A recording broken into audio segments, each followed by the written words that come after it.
বন্ধুরা দেখুন, বাংলাদেশ আবার তার নিজের অকাদে ফিরে আসছে ধীরে ধীরে। একটা সময় বলছিল ভারতের সঙ্গে আমাদের কোনো কথা নেই যতক্ষণ না শেখ হাসিনা বাংলাদেশে রিটার্ন যাচ্ছে। এখন সেটা মোড় পাল্টিয়ে গিয়েছে। এখন কি বলছিল, কিছুদিন আগে আপনাদের একটা প্রতিবেদন দিয়েছেন, সেখানে বলছিল যে ওখানকার যে তহিদ হোসেন, ওদের যে পররাষ্ট্রমন্ত্রী, তিনি বলছিলেন যে শেখ হাসিনা ছাড়াও আমাদের আরো অনেক কিছু রয়েছে বাংলাদেশ এবং ভারতের মধ্যে সম্পর্ক সম্পূর্ণ করার বা ভালো করার।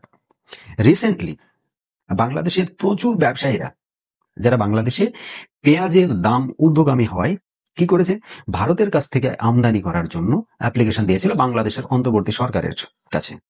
কয়েক হাজার অ্যাপ্লিকেশন পড়েছিল, তার মধ্যে মাত্র 50 জনকে অনুমতি দেওয়া হয়েছে। তাদেরকে 30 টন করে, 30 মেট্রিক টন করে অর্ডার করবে তারা, তার বেশি ভারত থেকে অর্ডার করতে পারবে না। আর এটা কজনকে দেওয়া হয়েছে? মাত্র 50 জনকে। দিয়ে 1500 মেট্রিক টন, মানে 1500 মেট্রিক টন ভারত থেকে পেঁয়াজ যাচ্ছে বাংলাদেশে। দেখুন, 5টা বিকল্প আছে বাংলাদেশের হাতে।